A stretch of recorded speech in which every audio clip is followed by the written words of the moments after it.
نکاح میں سنتی، نکاح میری سنت سے ہے، لہذا یہ عبادت ہو گئی۔ اب عبادت ہو گئی تو اب عبادت کو عبادت رہنے دیا جائے، اسے گندا نہ کیا جائے، عبادت کو عبادت رہنے دیا جائے، اس کو پاکیزہ رہنے دیا جائے، اس میں خرابی اور کوئی نقصان والی چیز پیدا نہ کیا جائے۔ جیسا کہ آج ہمارے ماحول، ہمارے معاشرے کا حال ہے کہ جیسے میلاد شریف ہو گئی، میلاد شریف میں بیانات ہو گئے، اللہ کا ذکر ہو گیا، ایک پاکیزہ عبادت کو شروع کرنے کے لیے اب کل کسی ابھی فاتحہ کھانی ہو جائے گی، گویا فاتحہ کھانی ایسا معلوم ہوتا ہے کہ ایک عبادت کے لیے نہیں بلکہ سرکشی کرنے کے لیے کیا گیا ہے، وہی فوراً دوسرے ہی دن سے گانا بجنے لگتا ہے، گانا اس میں شامل کیا جاتا ہے، لوگ ڈھول بجانے لگتے ہیں، لوگ برائی کے کام کرنے لگ جاتے ہیں۔ میرے عزیز بتائیے تو صحیح، کوئی نماز پڑھنے جائے، مسجد میں جائے، کبھی دیکھا آپ نے کہ وہ ڈھول لے کر گیا؟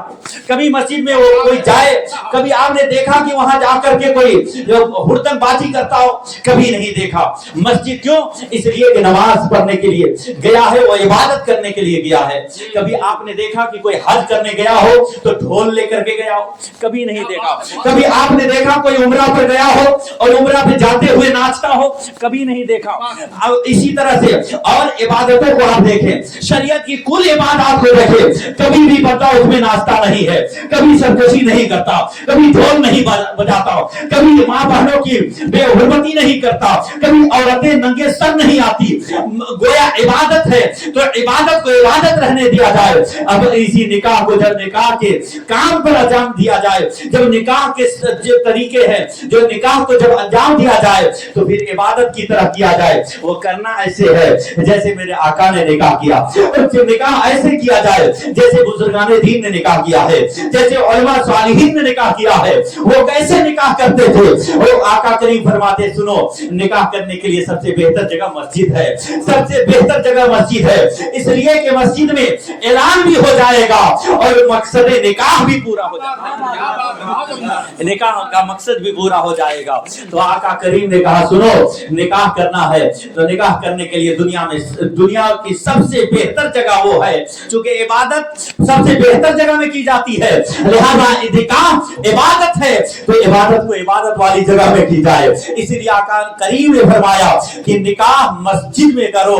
اور اعلان مسجد سے کرو تو مقصد تمہارا ایسا ہو گیا، گویا جس طرح سے عبادت کو کرنی چاہیے تھی ویسے تمہاری یہ عبادت نکاح بھی ہو گیا۔ میرے عزیز، اس اعتبار سے ہمیں کرنی چاہیے تھی، لیکن ہم رویش بدل دیے، اب جو ہے ہم طریقہ بدل دیے، لہذا ہمیں ایسا نہیں کرنا ہے، بلکہ پھر ہمیں لوٹ کر کے خدا کی بارگاہ کی طرف آنا چاہیے اور مسجد میں نکاح ہو جائے تو سبحان اللہ، مدینہ مدینہ، کیا بات ہے۔ پھر جانتے ہیں کیا ہوگا؟ پھر جانتے ہیں کیا ہوگا؟ ہم جیسے لوگ پیدا نہیں ہوں گے۔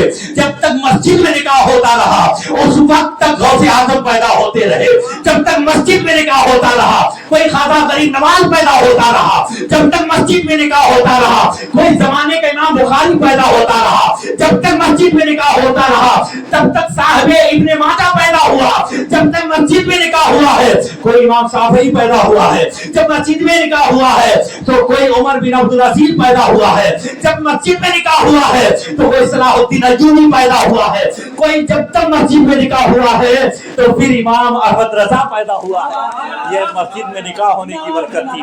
میرے عزیز، اگر آج بھی یہ روش پر اپنا لیا جائے تو آج بھی اللہ کے ولی پیدا ہوں گے، آج بھی اللہ کے ولی پیدا ہوں گے، لیکن ہم نے خراب کر دیا۔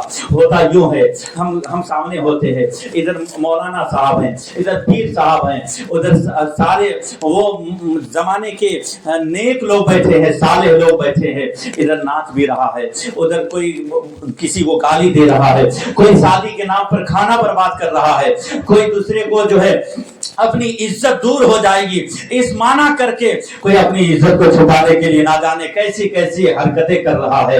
میرے عزیز، دکھانے کے لیے کوئی کیا کیا کر دیتا ہے۔